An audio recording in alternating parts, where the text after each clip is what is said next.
Friends, welcome to my YouTube channel advocate Anjali Awasthi. Upcoming episode की update आपके लिए लेकर आई हूँ। अंजलि गिन्नी को कैद खाने से छुड़ाकर निकल रही होती है, तभी वहां पर अमन का फोन आता है और अंजलि से पूछता है कोई खबर। अंजलि कहती है काम हो गया, प्लान सक्सेसफुल। अमन कहता है वह तो होना ही था, बैटरी छोटी लेकिन धमाका बड़ा, नाम एडवोकेट अंजलि अवस्थी थी। तभी वहां पर अंजलि को ढूंढते हुए पंकज पुरोहित आता है। पंकज पुरोहित अंजलि से कहता है भजन को भी उठा लूं क्या? अंजलि कहती है नहीं, अभी नहीं सर, अभी तो ड्रामा का फुल क्लाइमैक्स होगा। उसके बाद क्लाइमैक्स? पंकज पुरोहित पूछता है क्लाइमैक्स वो क्या है? तो वहीं दूसरी तरफ राघव सिंह राजपूत चंद्रभान से कहता है कि आप बेफिक्र रहिए, महक मेरी बेटी है, वह मेरी बात कभी नहीं टालेगी। मैं उससे जहाँ कहूँगा वो वहाँ शादी करने के लिए तैयार हो जाएगी। और कहता है कि हमारे खानदान में हमारी बेटी अपनी मर्जी से पति नहीं चुनती, यह हमारी परंपरा है और महक भी इसी परंपरा को फॉलो करेगी। ये मेरा वादा है आपसे, मेरी महक वहीं शादी करेगी जहाँ मैंने तय किया है। मैंने कह दिया है कि महक की शादी आपके बेटे से होगी तो आपके बेटे से ही होगी और कहीं नहीं। राघव सिंह राजपूत चंद्रभान से बात कर ही रहा होता है, तभी गिन्नी मंदिर में बैठकर आरती गाती है और राघव सिंह राजपूत सोचता है ये गाना कौन गा रहा है, और चंद्रभान से कहता है मैं आपसे थोड़ी देर में बात करता हूँ। तभी वहां पर सारिका आती है। राघव सिंह राजपूत सारिका से पूछता है कि ये गाना कौन गा रहा है? सारिका कहती है पता नहीं भैया, मैं भी तो वही सोच रही थी, मैं तो किचन में काम कर रही थी, लेकिन अचानक से ये गाने की आवाज सुनकर मैं यहाँ आई। मैं भी तो वही देखने आई हूँ, पता नहीं माता रानी के मंदिर में बैठकर कौन गा रहा है, कुछ समझ में नहीं आ रहा। तभी वहाँ ईशानी आती है और सारिका से कहती है ये गाना कौन गा रहा है? सारिका कहती है पता नहीं कौन, जो माता रानी के मंदिर में गा रहा है। राघव सिंह राजपूत सानिया से पूछता है ये गाना कौन गा रहा है? सानिया कहती है पता नहीं बड़े पापा, अचानक से गाने की आवाज सुनकर मैं भी हैरान रह गई। राघव सिंह राजपूत वैभव से पूछता है कि तुम्हें पता है ये गाना कौन गा रहा है? वैभव कहता है नहीं भैया, मुझे कोई आइडिया नहीं। तभी पूरा राजपूत खानदान मंदिर की तरफ जाता है और राघव सिंह राजपूत कहता है कौन हो तुम? सुना नहीं तुमने? कौन हो तुम? मैंने पूछा कौन हो तुम, जवाब दो, कौन हो? राघव सिंह राजपूत मंदिर के अंदर जाता है और गिन्नी के कंधे पर हाथ रखता है और गिन्नी पीछे मुड़ती है। राघव सिंह राजपूत देखकर एकदम शौक रह जाता है, यहाँ तक कि पूरा राजपूत खानदान गिन्नी को देखकर शौक रह जाता है। राघव सिंह राजपूत गिन्नी पर गुस्सा करता है और पूछता है तुम यहाँ कैसे, और कहता है इस घर में कैसे आए हो तुम, हिम्मत कैसे हुई तुम्हारी? सारिका कहती है अचानक गिन्नी यहाँ कैसे पहुंची? ईशानी भी कहती है कि तुम्हारी इस घर में कदम रखने की हिम्मत भी कैसे हुई, और ऊपर से हमारे घर के मंदिर में बैठकर गाना गा रही हो। ईशानी सोचती है कि तुम्हें तो किडनैप कर लिया गया था, फिर ये सब कुछ एक कहानी थी या झूठ था? सारिका ईशानी से कहती है कि इसे सच में किसी ने किडनैप किया था। ये बात बिल्कुल सच है, लेकिन ये यहाँ कैसे आए, कहाँ से आए, मुझे तो कुछ भी समझ में नहीं आ रहा। ईशानी पूछती है कि तुम यहाँ कैसे आए हो? राघव सिंह राजपूत गिन्नी से कहता है कि तुम यहाँ कैसे और कहाँ से आए? राघव सिंह राजपूत गिन्नी से कहता है अभी के अभी उठो यहाँ से। राघव सिंह राजपूत अभय को बुलाता है और कहता है देखो कौन आया है। अभय गिन्नी को देखता है और कहता है कि तुम यहाँ। राघव सिंह राजपूत कहता है इसे अभी के अभी धक्के मारकर बाहर निकालो, इसने तुम्हारे खिलाफ हमारे पूरे परिवार के खिलाफ जाकर कोर्ट में केस किया है, इसे इस घर से फौरन निकाल दो। राघव सिंह राजपूत अभय से कहता है कि तुमने सुना नहीं मैंने क्या कहा? वैभव अभय से कहता है तूने सुना नहीं बड़े भैया ने क्या कहा, और अपनी बातों को भूल मत जाना। अभय गिन्नी से कहता है उठो गिन्नी। अभय गिन्नी का हाथ पकड़ता है। तभी वहां पर अंजलि आती है और कहती है रुकिए मिस्टर अभय सिंह राजपूत। अंजलि कहती है इसे आप धक्के मारकर घर से बेघर करने पर तुले हुए हैं। मिस्टर अभय सिंह राजपूत गिन्नी सिंह राजपूत को अभय कहता है हाँ। अंजलि कहती है अच्छा तो ये देखिए कोर्ट का ऑर्डर है। अंजलि कहती है गिन्नी सिंह राजपूत यहीं और इसी राजपूत हाउस में रहेगी। अभय कहता है इम्पॉसिबल, ये नहीं हो सकता। तभी अभय अमन को बुलाता है और अंजलि से कहता है क्या बकवास कर रही हो? अंजलि कहती है बकवास नहीं कर रही हूँ, यही कोर्ट का फैसला है। अमन आता है और गिन्नी को देखता है, पूछता है कि आप यहाँ? अंजलि से कहता है एडवोकेट अंजलि अवस्थी आप यहाँ क्या कर रही हो, और कहता है आपको यहाँ आने की परमिशन किसने दी? सानिया अमन से कहती है शांत हो जाओ, उसे बोलने तो दे।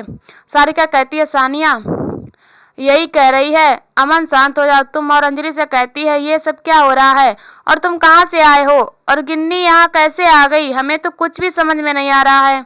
अंजलि कहती है ये देखिए मेरे पास कोर्ट का ऑर्डर है। अमन कहता है अच्छा क्या लिखा है इस ऑर्डर में। राघव सिंह राजपूत अंजलि से भाई पेपर लेने वाला होता है, तभी अमन अंजलि के हाथ से पेपर ले लेता है और कहता है ओए माय गॉड, दोनों तरफ की दलीलें सुनने के बाद कोर्ट ने ऑर्डर इशू किया है कि राघव सिंह राजपूत पूछता है क्या इशू किया है और लाओ मुझे दिखाओ। अमन कहता है गिन्नी सिंह राजपूत। राघव सिंह राजपूत कहता है कि गिन्नी सिंह राजपूत क्या। तभी अंजलि अमन के हाथ से वो पेपर ले लेती है और अंजलि से कहती है गिन्नी सिंह राजपूत इसे राजपूत हाउस में रहेगी।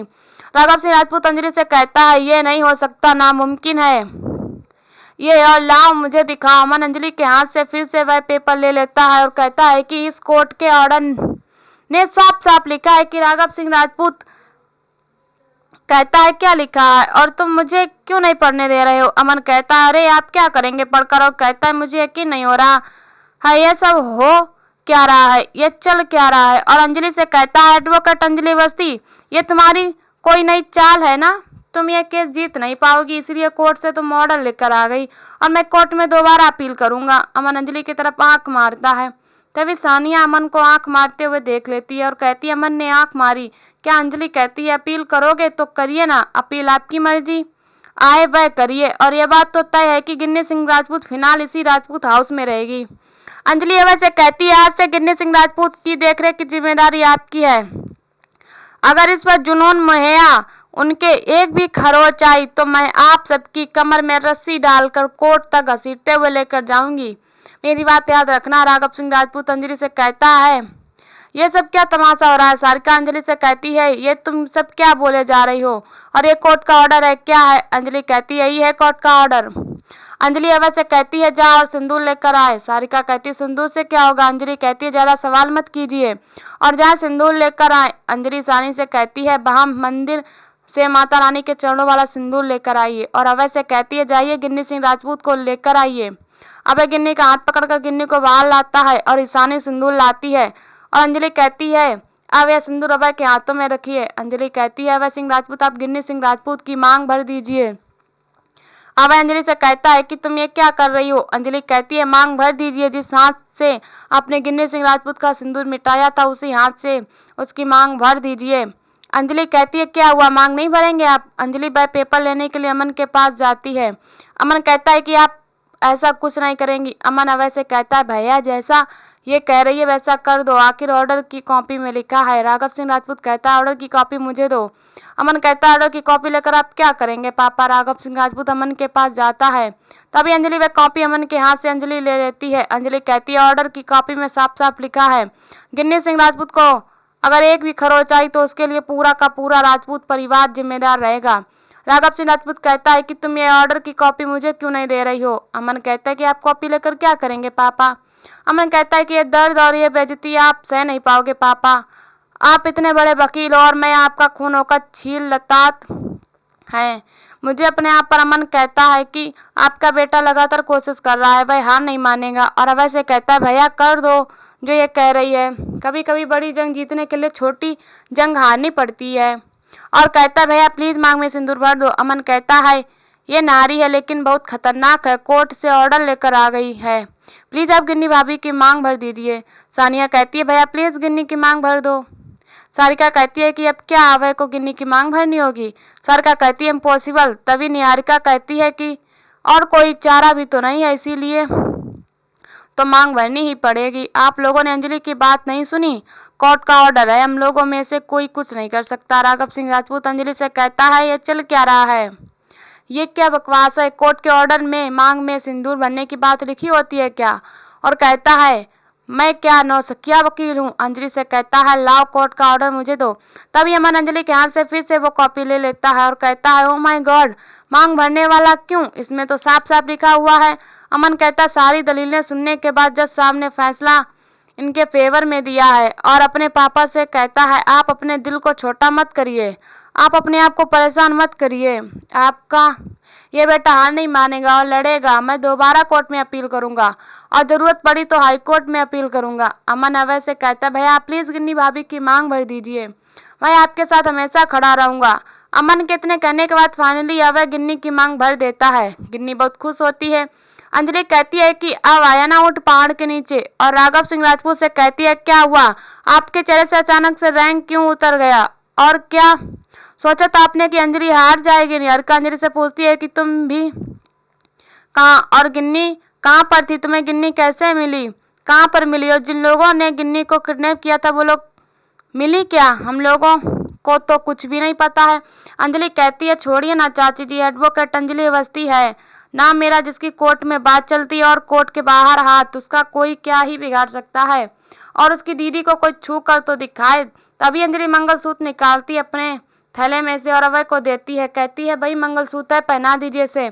अमन अभय से कहता है हाँ हाँ भैया, भाभी को मंगलसूत्र पहना दीजिए। राघव सिंह राजपूत कहता है मंगलसूत्र क्यों पहनाएगा वो, एक बात बताओ क्या ये भी लिखा हुआ है कोर्ट की कॉपी में। राघव सिंह राजपूत कॉपी मांगता है। अंजलि अमन के हाथ से वह कॉपी ले लेती है। अमन कहता है कि कोर्ट की कॉपी में तो बहुत कुछ लिखा है, और कहता है आप पढ़कर क्या करोगे, आप मेरे साथ आओ। अमन कहता है अरे टेंशन में तो आपकी आंखें हैं। राघव सिंह राजपूत कहता है क्या हुआ है मेरी तेरी आंखों को। अमन कहता है अरे आपकी आंखें लाल हो गई हैं। और अमन राघव सिंह राजपूत की दिल की धड़कन सुनता है और कहता है दिल की धड़कन तेज हो गई है। तभी अमन राघव सिंह राजपूत की नब्ज चेक करता है और कहता है आपकी नब्ज बहुत तेज है और आपको पसीना भी आ रहा है। अमन चिल्लाता है कि जल्दी कोई एम्बुलेंस को फोन करो, पापा की तबीयत बिगड़ रही। राघव सिंह राजपूत कहता है कि मैं बिल्कुल ठीक हूँ, मुझे कुछ नहीं हुआ है। अमन कहता है आपको महसूस नहीं हो रही है, मुझे पता है आपकी तबीयत बिगड़ रही, दरअसल आपकी हार हुई इसीलिए आपको बर्दाश्त नहीं हो रहा है। अमन कहता है कि आपके बेटे की हार का आपको सदमा लगा है, लेकिन मैं चुप नहीं बैठूंगा, मैं लड़ूंगा। और अमन अंजलि से कहता है कि मैं तुम्हें देख लूंगा। अंजलि कहती है अरे एडवोकेट अमन सिंह राजपूत बहुत देखे तेरे जैसे, करना है कर ले जो भी। तभी सानिया कहती है दोनों बस नाटक किए जा रहे हैं, जो भी है सब ड्रामा है। तभी वहां पर महक आती है, सानिया से पूछती है कि इतना सब शोर क्यों कर रहे हैं, क्या चल रहा है। सानिया कहती है कि ड्रामा चल रहा है और ड्रामा का आखिरी सीन चल रही है जो कि इन दोनों ने मिलकर बनाया है। अमन अंजलि के हाथ से मंगलसूत्र लेता है और अभय को देता है और कहता है कि भाभी को पहना दो भैया। तभी अभय गिन्नी को मंगलसूत्र पहनाता है और यहीं पर एपिसोड खत्म हो जाता है। ऐसी वीडियो देखने के लिए हमारे चैनल को सब्सक्राइब करें एंड वीडियो को लाइक करें और हमें कमेंट में बताओ वीडियो कैसी लगी। तब तक के लिए बाय बाय।